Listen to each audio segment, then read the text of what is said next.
Emmy Oo, and this presentation is about the cultural forces around food taboos.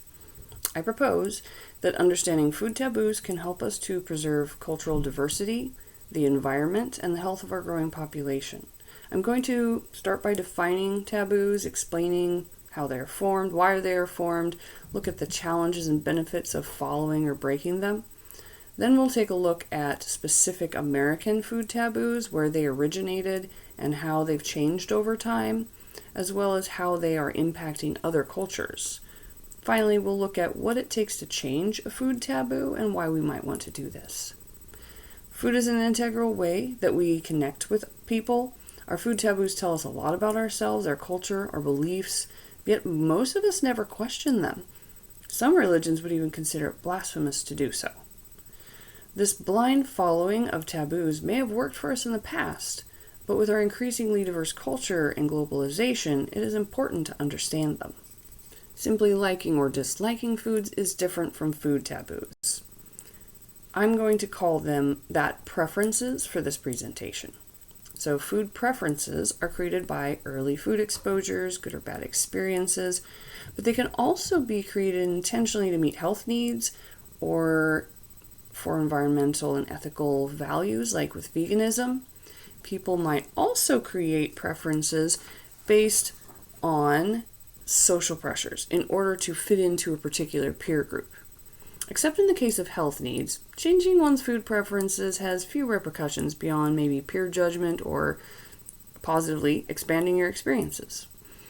Taboos, on the other hand, are rigid cultural, religious, or legal rules about what is and is not acceptable.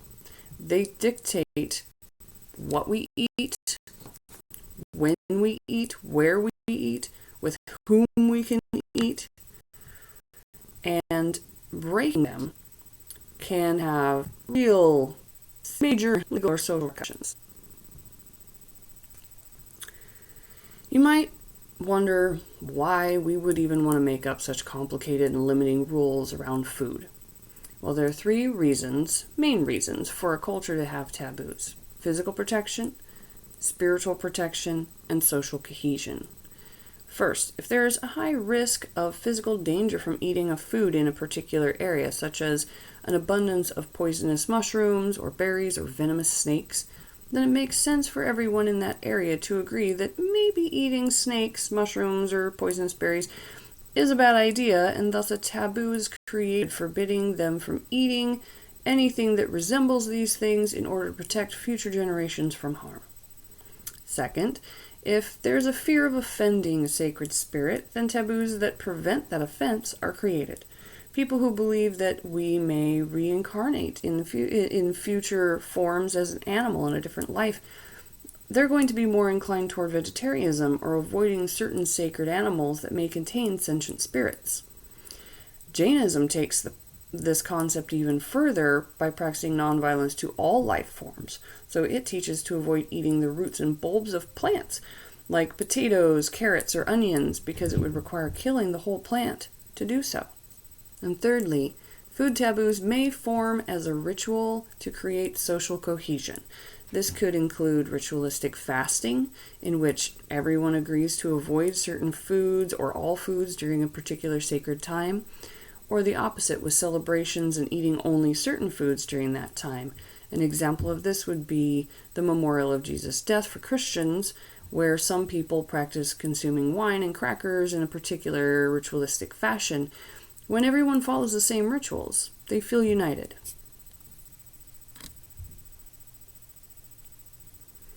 So at least within a given culture, taboos do make sense, and there are benefits to following them. Beyond the physical and spiritual protection, banning or limiting certain foods protects those foods from overconsumption or harm, like endangered species. It recognizes the sentience of animals or plants. It creates a sense of belonging within the group. There are, however, challenges to following food taboos. The dietary choices and experiences that you have access to are limited. It creates separation for you from other groups that eat differently. And it can be hard to sustain when traveling in new environments with different food practices. There are also challenges and benefits to breaking food taboos. One benefit is that you get to try new foods that are enjoyed by other cultures and have more food options, some of which may be cheaper and more sustainable, thus allowing us to feed our growing population. We also may be less inclined to judge other cultures for their food practices and thus minimize the westernization of the food system there, preserving their traditional and sustainable foods. The challenges of changing or breaking a food taboo are very, very real. People would have to overcome their beliefs that a food or a behavior is gross or wrong. They would have to overcome a social reinforced disgust mechanism and biological disgust response to this. They'd have to deal with potential social, legal, or religious repercussions, possibly being rejected or punished by the group. And they'd have to be willing to redefine how their food affects their identity. How we eat is a big part of how we identify as Americans. When raised within a culture, though, we are less likely to notice the taboos because they're just part of our culture. So let's look at identifying a few American food taboos. We do not eat bugs or rodents or blood and guts, nor the heads or faces of animals. Because of their usefulness and our emotional attachment to them, we don't eat cats, dogs, or horses. We have strict rules around what foods we are allowed to eat with our hands and when and where this behavior is acceptable. For example, we can eat burgers and fries with our fingers, but we can't eat our pasta with our fingers at a fancy restaurant or really anywhere unless we are a toddler.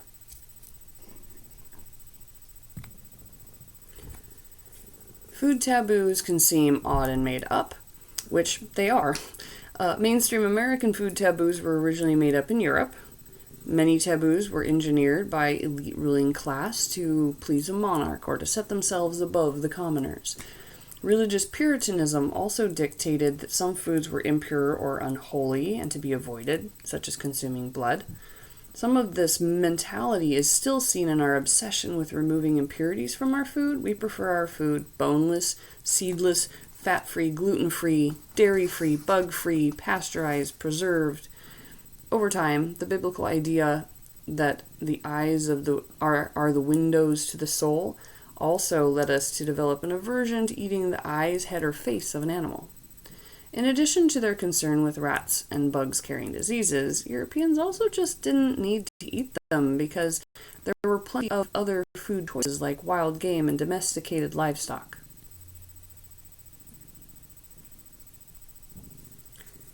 The food taboos of a culture can change over time, influenced by changes in belief, access, knowledge, new outside influences. America is a quickly shifting environment, and a prime example of a changing taboo in the U.S. is the use of alcohol by pregnant women. During the Prohibition from 1920s to 1933, all drinking was considered immoral and illegal for all. But after the Prohibition was legally repealed in 1933, doctors recommended a glass or two of wine to pregnant women to reduce stress and pain. They even used it in the 1960s intravenously as a treatment to stop premature labor. But when fetal alcohol syndrome was finally researched and understood on a grand scale in the 1970s, the FDA finally created the alcohol beverage labeling law to help educate women about the dangers of consuming alcohol when pregnant. Now, it is socially taboo for a pregnant woman in the U.S. to drink alcohol. This one example shows how a taboo can shift over time based on the protection of from spiritual harm, saying that it was immoral, to social cohesion, everyone's allowed to do it and it's good for you, to finally protecting them from physical harm. Many other changes have happened since the 1800s and then the Industrial Revolution. For example, lobster was once so abundant and undesirable to the natives and the colonists that it was considered the cockroach of the sea, and it was only eaten when absolutely necessary. It was mostly used for crop fertilizer and fed to prisoners and slaves. But then, in the 1800s, the ability to can food and transport it via railways created a new market for canned lobster in non-coastal regions of the U.S. Suddenly, all these people who are experiencing a new food are willing to even hop on a train and travel all the way to the coast to try fresh lobster. So the price of lobster surged, and it's still considered a delicacy today. Frozen food transport, improvements in hygiene, and international travel allowed sushi to become popular in the US in the 1970s. Americans would have found eating raw fish disgusting and frankly unsafe until this point. A final example is how the industrialization of raising and butchering livestock shifted the way that Americans relate to eating meat. We are no longer accustomed to thinking of meat in terms of the animal. We buy pork instead of pig, beef instead of cow. Most of us would find it difficult to kill an animal and distasteful to eat a whole roasted animal with its head, feet, and all.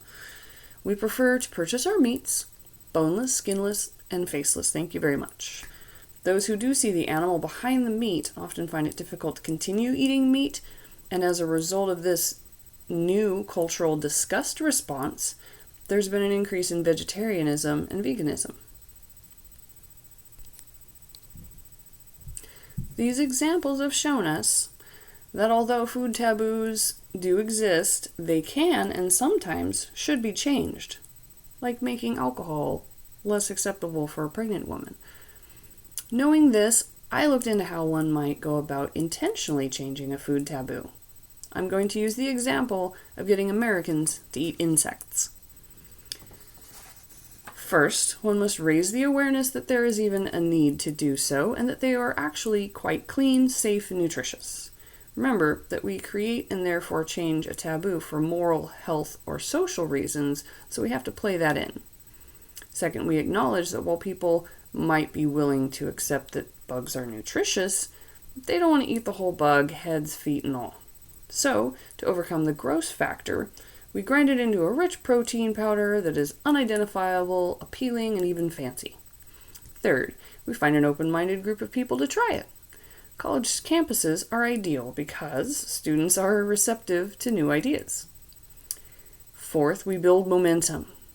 People are pack animals and concerned with belonging, so you are more likely to succeed in creating a movement if you can find a whole group of people that are willing to try a new food or make a change, rather than trying to target many individuals. Fifth, if it's really important, like with alcohol, make it a law.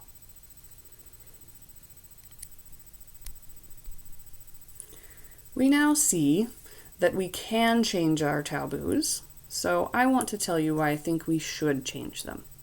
We're no longer secluded social groups unaffected by each other's quirks. Our dietary habits impact one another. Globally, we're concerned with environmental dangers, degradation.